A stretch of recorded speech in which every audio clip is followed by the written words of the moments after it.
POCSO case కక్షతో ఆరుగురిని హతమార్చడం రాష్ట్రంలో సంచలనం సృష్టించింది. రంగారెడ్డి జిల్లా షాబాద్ మండలంలోని దైవాలగూడలో తెల్లవారుజామున ఆరుగురిని కత్తితో నరికి చంపిన ఘటన ప్రజల్ని భయాందోళనకు గురిచేసింది. పోక్సో కేసు నమోదు చేశారన్న కక్షతో రాజ్ కుమార్ అనే వ్యక్తి ఈ ఘాతుకానికి పాల్పడ్డాడు.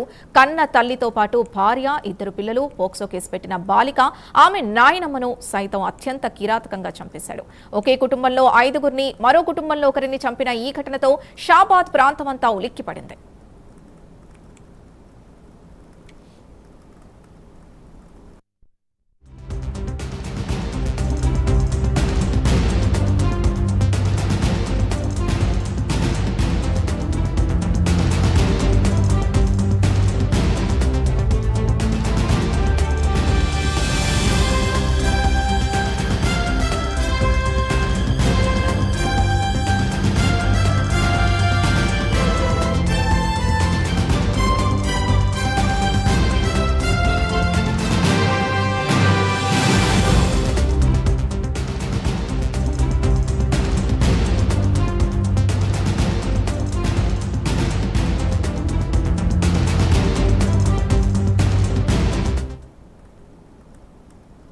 ఈ దారుణానికి ఒడిగట్టిన రాజ్ కుమార్ మొదట తన సొంత ఇంట్లోనే భార్య సరిత, ఇద్దరు కుమారులు పరీక్షిత్, దైవీక్షితులను హత్య చేశాడు.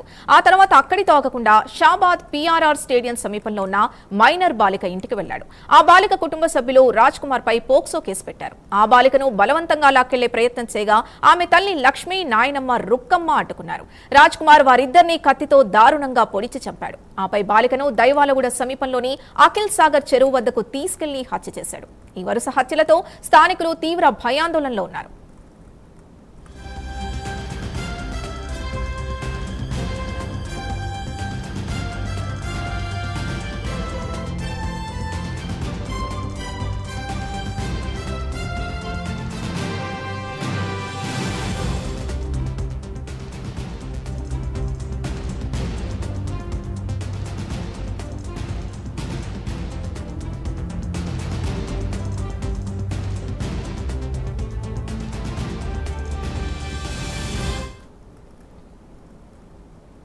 రాజ్ కుమార్ ఈ దారుణాలన్నీ చేసిన తర్వాత తన తండ్రి అరుణ్ కుమార్ కు ఫోన్ చేసి తానే ఆరుగురిని చంపానని, తాను కూడా చనిపోతున్నానని చెప్పాడు. ఈ సమాచారంతో షాక్ తిన్న అరుణ్ కుమార్ వెంటనే పోలీసులకు తెలియజేశారు. మృతుల బంధువులు, గ్రామస్తులు నిందితుడిని తమకు అప్పగించాలని షాబాద్ కంది రహదారిపై బైఠాయించి ధర్నాకు దిగారు. ఈ ఆందోళనతో షాబాద్ లో ఉద్రిక్త వాతావరణం నెలకొంది.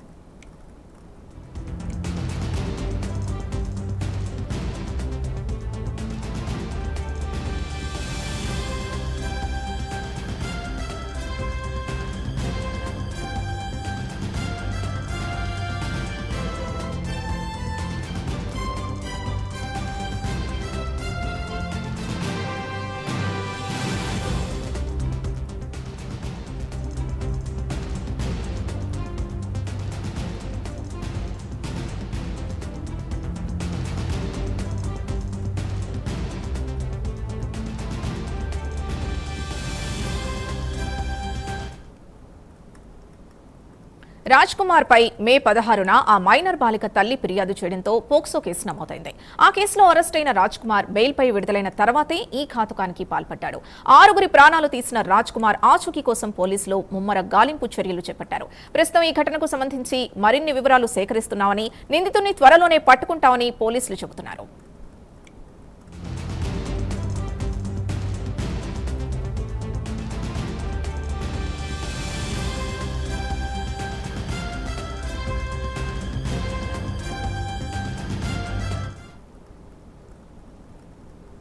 ఇలాంటి దారుణాలు సమాజంలో ఆందోళన కలిగిస్తున్నాయి. ఓ పోక్సో కేసు కక్షతో ఆరుగురిని హతమార్చడం రాష్ట్రంలో సంచలనం సృష్టించింది.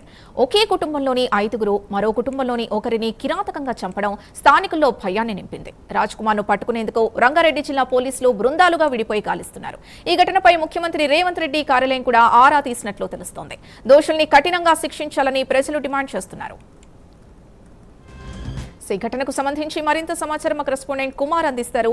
కుమార్, అసలు ఏం జరిగింది? ఎందుకు ఆరుగురిని ఇంత కిరాతకంగా చెప్పాల్సి వచ్చింది? Thank you Sindhu. అయితే శంషాబాద్ లోని ఏదైతే షాబాద్ దగ్గర ఈ దారుణం చోటు చేసుకున్నారని చెప్పొచ్చు. పోక్సో కేసు నమోదైందన్న నేపథ్యంలోనే రాజ్ కుమార్ అనే వ్యక్తి అతి కిరాతకంగా 6గురిని చంపినట్లు అయితే తెలుస్తుంది. ముఖ్యంగా నిన్న అర్ధరాత్రి 11 గంటల సమయంలోనే ఏదైతే ఈ దారుణానికి ఒడిగట్టినట్లు కూడా ప్రస్తుతం మనకైతే సమాచారం మీద అందుతుంది.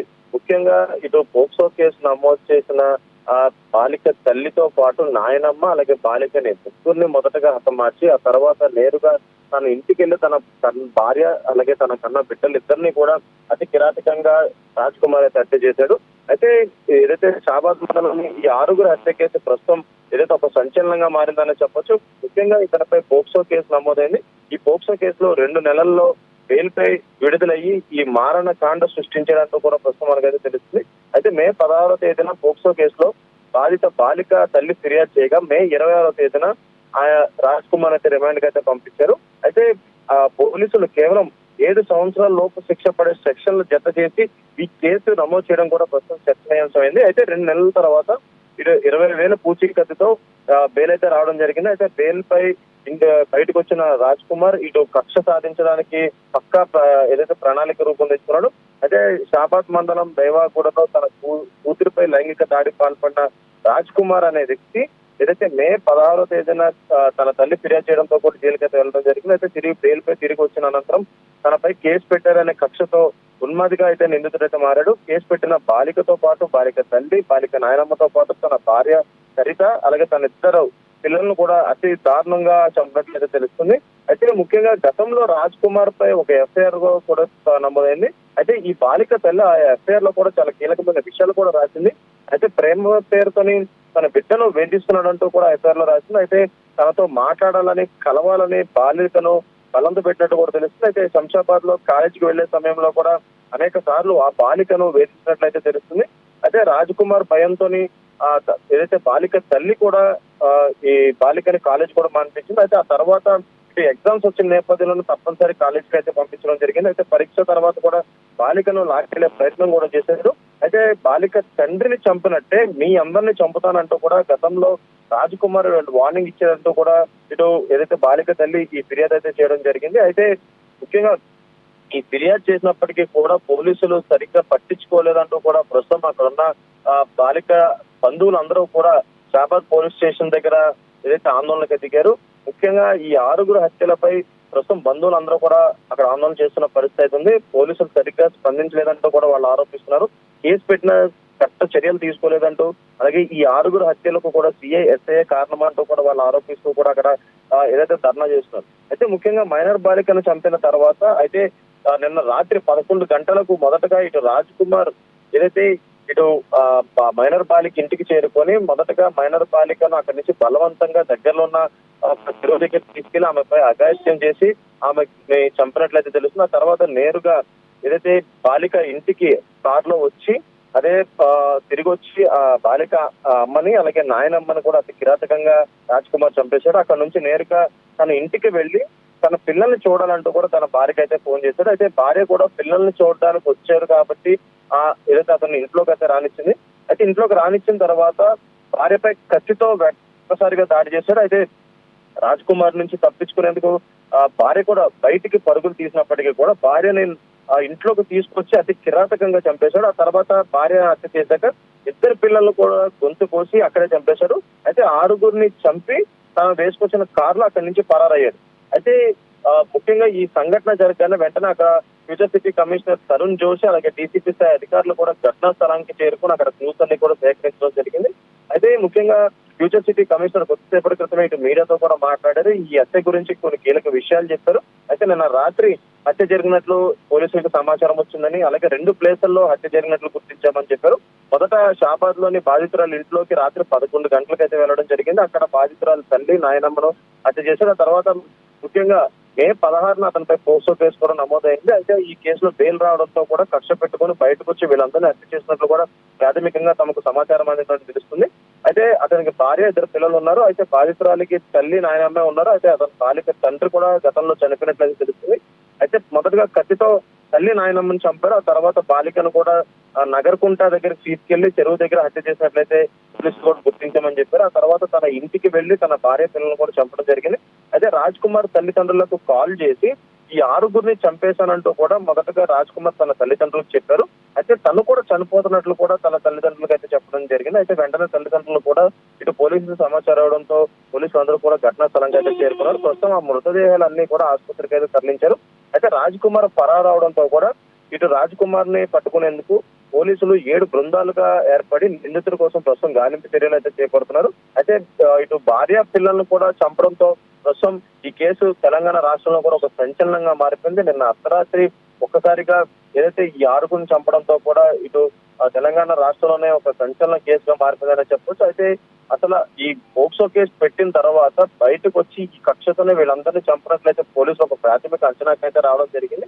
అయితే ఇటు బాలిక తల్లి నాయనమ్మని చంపినప్పటికీ కూడా తన సొంత భార్య బిడ్డలను కూడా ఎందుకు చంపాడనే కోణంలో కూడా ప్రస్తుతం పోలీసు విచారణ అయితే కొనసాగిస్తున్నారు. అక్కడ ఉన్న సీసీటీవీ ఫుటేజ్ మొత్తం కూడా పరిశీలిస్తున్నారు. అయితే నిందితుడు పరారైన కారు వివరాలు కూడా ప్రస్తుతం పోలీసులు అయితే సేకరిస్తున్నారు. తను ఇక్కడ షాబాద్ లోని అలాగే ఆ పక్కనే ఉన్న ఊర్లోని వీళ్ళ ముగ్గురిని అలాగే అక్కడ ముగ్గురిని మొత్తం 6గురిని చంపిన తర్వాత ఎటు వెళ్ళాడనే దానిపై ప్రస్తుతం అక్కడ ఉన్న సీసీటీవీ ఫుటేజ్ మొత్తం కూడా పరిశీలిస్తున్నారు. ప్రస్తుతం పోలీసులు 7 బృందాలుగా ఏర్పడి ఈ నిందితులు పట్టుకునే పనులు అయితే ఉన్నారని చెప్పొచ్చు. సింధు, మరి ఇంత జరుగుతుంటే అక్కడ ఎవరూ లేరా? స్థానికులు అడ్డుకునే ప్రయత్నం చేయలేదా? భార్య బయటికి పరుగులు తీశారని చెప్తున్నారు. మరి ఎవరు చూడలేదా? అసలు ప్రత్యక్ష సాక్షులు ఎవరు లేరా? సింధు, అయితే ముఖ్యంగా నిన్న అర్ధరాత్రి ఈ సంఘటన జరగడంతో కూడా అక్కడ స్థానికులు కూడా ఈ విషయము అంటే తెలిసే అవకాశం లేదు. ఎందుకంటే అర్ధరాత్రి 11 గంటల సమయంలోనే మొదటగా ఇటు బాలిక ఇంటికి అయితే చేరుకున్నాడు. అయితే ఇంటికి చేరుకున్న తర్వాత మొదటగా బాలికను ఇంట్లోంచి బయటికి అయితే తీసుకొచ్చే ప్రయత్నం చేశాడు. అయితే బయటికి తీసుకొచ్చే సమయంలో కూడా అటు నాయనమ్మ అలాగే బాలిక తల్లి కూడా ఇటు రాజ్ కుమార్ తోని ఏదైతే వివాదం కూడా పెట్టుకోవడం జరిగింది. బాలికను బయటకు తీసుకెళ్లడంతో కూడా వాళ్ళు అప్పటికే రాజ్ కుమార్ చెప్పినప్పటికీ కూడా రాజ్ కుమార్ తను తీసుకొచ్చిన కారులోనే ఈ బాలికను కూడా కారులో తీసుకెళ్లడం జరిగింది. అయితే తీసుకెళ్లిన తర్వాత అక్కడ నుంచి 3 కిలోమీటర్ల దూరం, అంటే బాలిక ఇంటి దగ్గర నుంచి 3 కిలోమీటర్ల దూరం ఉన్న నల్గొండ అక్కడికి చెరువు దగ్గరికి అయితే తీసుకెళ్లడం జరిగింది. అక్కడ అఘాయిత్యానికి పాల్పడి అక్కడ ఆమెను గొంతు కోసి హతమార్చాడు. అయితే అప్పటికి ఇటు బాలిక తల్లి నాయనమ్మ కూడా ఇటు బాలిక కోసం బయటికి పరుగులు తీసినందుకు కూడా మనం సీసీటీవీ ఫుటేజ్ లో కూడా క్లారిటీగా చూడొచ్చు. అయితే ముఖ్యంగా ఆమెను చంపిన వెంటనే కూడా తిరిగి ఇంటికి రావడం, అలాగే ఇంట్లో చొరబడి ఎవరికి తెలియకుండా, అంటే వాళ్ళకి బయటకి అంటే సౌండ్ రాకుండా ఆ ఇంట్లో చొరబడి కత్తితో వాళ్ళిద్దరిని అతి కిరాతకంగా చంపేయడం జరిగింది. వాళ్ళిద్దరూ కూడా అక్కడే స్పాట్ లో కూడా చనిపోయారు. అయితే ఈ విషయం ఇంకా అప్పటికి స్థానికులకు ఇంకా ఎవరికి తెలియదు. అయితే అప్పటికే తన భార్యకు కూడా ఫోన్ చేసి పిల్లల్ని చూడాలని ఉందని ఆ సమయంలో చెప్పడంతో భార్య ఏదైతే రాజ్ కుమార్ ఇంట్లోకి అయితే రానిచ్చింది. ఇంట్లోకి రానిచ్చిన సమయంలో కూడా ఆమెపై కూడా ఒక్కసారిగా ఇంట్లోకి వెళ్ళగానే కత్తితో దాడి చేశాడు. అయితే ఆమెకి గాయాలు అవగానే బయటికి పరుగులు తీసే ప్రయత్నం చేసినప్పటికీ కూడా ఇటు భార్యని లోపలికి లాక్కొచ్చి మరీ అతి కిరాతకంగా చంపేశాడు. అయితే మంచంపై పడుకున్న తన ఇద్దరు కొడుకులను కూడా అతి కిరాతకంగా పడుకున్నప్పుడే కత్తితో గొంతు కోసి హతమార్చాడు. ఆ తర్వాత అక్కడి నుంచి నేరుగా కారు తీసుకొని పరారావడం జరిగింది. ముఖ్యంగా ఈ అర్ధరాత్రి 11 గంటల నుంచి 1 గంట వరకు కూడా ఈ హత్యలు కొనసాగాయంతో కూడా ప్రస్తుతం పోలీసులు గుర్తించారు. అయితే ఈ సమయంలోనే స్థానికులు ఎవరూ కూడా అక్కడ బయట లేకపోవడం, అలాగే వీళ్ళందరిపై ఒకే రకంగా దాడి చేయడంతో కూడా ఇది స్థానికులు కూడా దానికి సంబంధించి ఎటువంటి ఇన్ఫర్మేషన్ లేదు. ఎప్పుడైతే ఇటు రాజ్ కుమార్ తన తల్లిదండ్రులకు ఫోన్ చేసి 6గురిని చంపేస్తాను, తాను కూడా చనిపోతున్నానంటూ కూడా ఏదైతే తల్లిదండ్రులు చెప్పడంతో ఈ విషయం బయటకు వచ్చింది. వెంటనే తల్లిదండ్రులు ఇటు పోలీసులకు సమాచారం ఇవ్వడం, అలాగే వెంటనే పోలీసులు స్పాట్ కూడా చేరుకోవడం జరిగింది. అప్పటి వరకు కూడా స్థానికులకు ఈ 2 ఇళ్లలో కూడా ఇంత అఘాయిత్యానికి పాల్పడినట్లు కూడా వాళ్ళకైతే తెలిసే పరిస్థితి లేదు. అయితే పోలీసులు ప్రస్తుతం రాజ్ కుమార్ పట్టుకునేందుకు కూడా 7 బృందాలుగా ఏర్పడ్డారు. అయితే ముఖ్యంగా ఈ 6గురిని చంపిన సంబంధించి కూడా ప్రస్తుతం అక్కడ ఉన్న టెక్నికల్ ఎవిడెన్స్ అన్ని కూడా పోలీసులు అయితే సేకరించారు. ఇటు రాజ్ కుమార్ పట్టుకునేందుకు 7 బృందాలుగా ఏర్పడి ప్రస్తుతం గాలింపు చర్యలు కూడా చేపడుతున్నారు. Thank you Kumar.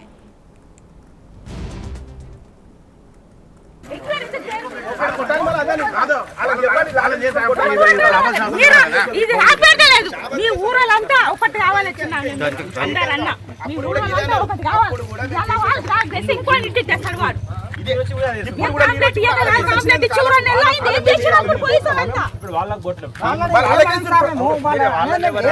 అంటారా అని అనట్లే మేము. ఇప్పుడు పట్టుకోవడానికి రాజ్ కుమార్ ఎన్నెన్ని పట్టుకుంటారు చెప్పండి. ఇప్పుడు నెలలు సార్ మేము కంప్లైంట్ పెట్టి 2 నెలలు అయింది. అప్పటి నుండి ఎవరు రాలేరు, ఎవరు పట్టుకోలేరు. ఇప్పుడు ఇష్యూ 2 నెలలు అయింది సార్ కంప్లైంట్ పెట్టి 2 నెలలు అయింది. కాంతారెడ్డి రమేష్ ఎస్ఐ సిఐ కాంతారెడ్డి నిర్లక్ష్యమే చంపింది. వాళ్ళు పోలీసులు కాకపోతే పోలీసులు జాబులు చేయకుండా బయటికి పొమ్మాను. ఈ పిఎస్ లో ఇంకెవరైనా వస్తారు మంచిగా చేస్తుండొచ్చు, వాళ్ళని నమ్ముకుంటే మాతోని కాదు. ఇంకా చిట్టాల లక్ష్మి రుక్కమ్మ, చిట్టాల అక్షయ అని ముగ్గురు ఉంటూరు ఇంట్లో. పక్కన దయాలగూడ రాజకుమార్ అని చెప్పేసి పక్కన ఇల్లే. ఇప్పుడు 2 నెలల నుంచి ఉండలేదు. దయాలగూడ నుంచి వచ్చి ఇక్కడ బతుకుండే. ఆయన ఏం చేసిందంటే అమ్మాయిని ట్రాప్ చేసింది. దగ్గర ఇల్లు కాబట్టి కొంచెం ట్రాప్ చేసింది. ఇది విషయం ఎవరు తెలియదు తల్లిదండ్రులు. తర్వాత తెలిసిన తర్వాత తండ్రిని ఫస్ట్ అయితే చంపేసినాక ఆ విషయం కూడా ఎవరు తెలియదు. అటాక్ అనుకొని మేము కంటిన్యూ ఉన్నాం. తర్వాత ఆ పిల్లలు కాలేజీ పోతుంటే బయట కాలేజీ దగ్గరికి వచ్చి హరాస్మెంట్ చేయడం జరిగింది. హరాస్మెంట్ ఏంటంటే ఎక్కడ దిగితే అక్కడ బస్ కాడ ఆగడం, మళ్ళీ కాలేజీ దగ్గర పోయి వెయిట్ చేయడం, ఇలాంటివన్నీ చేస్తుంటే మేము ఆ రోజు మిమ్మల్ని చంపేస్తాను, మీరు రాకపోతే, మీరు నా మాట వినకపోతే అందరినీ చంపేస్తాం, మీ ఫ్యామిలీ మెంబర్స్ అని చెప్పేసి బెదిరించాం. ఇక ఏ పాటో ఇది కొంచెం సీరియస్ అయిపోయిందని చెప్పేసి వాళ్ళందరినీ తీసుకొని పిఎస్ పోయి పోక్సో కేసు కింద నమోదు చేసినాం. అప్పుడు సిఐ కాంతారెడ్డి ఉండే, ఈయన రమేష్కు ఆ ఫైల్ ఇచ్చి, రమేష్ ఎస్ఐ గారికి ఆ ఫైల్ అప్పచెప్పి, ఆయనకు తెలియదు అప్పచెప్పిన సంగతి తెలియదు. ఆ పోక్సో కింద కేసు బుక్ చేసిరు, ఆ ఫైల్ పక్కన పడేసి బుక్ చేసిరు, అక్కడ పడేసిరు. అది ఆయనకు అసలు నాలెడ్జీ లేదు, దాని మీద అసలు ఇన్ఫర్మేషన్ కూడా లేదు. తర్వాత 1 వీక్కి శంషాబాద్ తీసుకెళ్ళి స్టేట్మెంట్ తీసుకొని మళ్ళీ అమ్మాయి స్టేట్మెంట్ తీసుకొని వచ్చేసినాం. మమ్మల్ని పిఎస్ నుంచి కాల్ చేశారు. ఆ విషయం కూడా వచ్చి చెప్పినాం, ఇట్లా స్టేట్మెంట్ అయిపోయింది, మరి అన్నీ అయిపోయినాయి, మీరు మాకు ఇన్ఫర్మేషన్ ఇవ్వట్లేదు, అసలు ఈ కేసు రిమాండ్కి తీసుకున్నారా, వానికి మీద కేసు పెట్టినారా, రిమాండ్కి వచ్చినారా అనేది కూడా నాకు చెప్పలేదు అని చెప్పేసి కూడా నేను సిఐ గారిని ఎస్ఐ గారిని అడిగాను. మండల్లో లోకల్ షాబాద్ ఊర్లో మరియు నాగరికుంట విలేజ్లో 2 ప్లేసెస్లో ముగ్గురు హత్య జరిగింది. ముద్దాయి పేరు పార్వతి రాజ్ కుమార్, 35 year old. ఇంతకు ముందు అతని పైన పోక్సో కేసు బుక్ అయింది. ఒక అమ్మాయికి, మైనర్ గర్ల్ కి స్టాకింగ్ చేశారు. దాని గురించి plus section 78 section 78 BNS case book అయింది. ఆ కేసులో అతనికి ఇప్పుడు 2 నెలల నుంచి ఈ మనిషి వాళ్ళకి నేటివ్ విలేజ్ దేవులగూడ హామ్లెట్ నాగరికుంట విలేజ్లో ఉన్నారు. అక్కడ అతనికి భార్య మరియు 2 పిల్లలు, కొడుకు, అక్కడ ఫ్యామిలీ కలిపి అక్కడ ఉన్నారు. ఈ అమ్మాయికి ఫ్యామిలీ ఇక్కడ లోకల్ షాబాద్లో ఉన్నారు. ఈ అమ్మాయికి కూడా ఫాదర్ లేదు, ఓన్లీ మదర్ ప్లస్ అమ్మమ్మ ఉన్నారు. సో రాత్రి 11-12 మధ్యలో ఫస్ట్ ఇక్కడ షాబాద్ లోకల్లో వచ్చి ఇది